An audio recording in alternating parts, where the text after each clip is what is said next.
প্রিয় বন্ধুরা, আজকে শুটিং চলতেছে গাজীপুরে সুদূর। এই যে রহিম ভাইকে দেখতে পাচ্ছেন, আজকে পুরো একবারে রেফারি ড্রেসে আছে, রেফারির মতো লাগতেছে। হল্যান্ড দেখাইছে। আর এই যেখানে হচ্ছে আমাদের জহের ভাই, আর হচ্ছে পাপি আপা, এরাও যে আবার ছবি তোলাই ব্যস্ত ভাই গো। হ্যাঁ ভাই, কি করেন? এই তো ভাই একটা ছবি ছুটলাম। খাওয়া দাওয়া হয়েছে কি? হ্যাঁ ইনশাল্লাহ ভাই, খাওয়া দাওয়া হয়েছে আর খুব ভালো খাইলাম। সকালে নাস্তা করলাম রুটি, ডাউল, ডিম, মানে ভরপুর একটা নাস্তা। আচ্ছা, এই যে রহিম ভাই কি বানাকতেছে এটা কোন সিটি? আহা, রহিম বাবার আবার হল্যান্ডের রেফারি হয়ে গেছে গা। রেফারি? হ্যাঁ, তাই তো দেখা যায়। ভাই এই ড্রেসকে অর্ডার দিয়েছেন নাকি কাস্টম করে?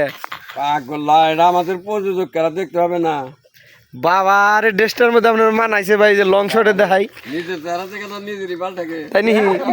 ওই দেন 15 বছরের যুবক, আজকে 15 বছরের যুবক। চেন গুলো ভাই কইতে কানছেন?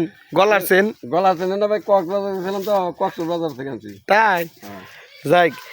এই যে আমাদের জহের ভাইকে দেখতেছেন, আমরা আসলে কয়দিন পরে আবারও জহের ভাই নিয়ে যাবো ইনশাল্লাহ কক্সবাজার।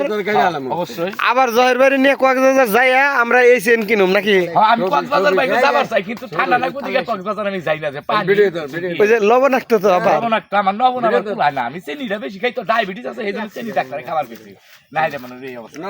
না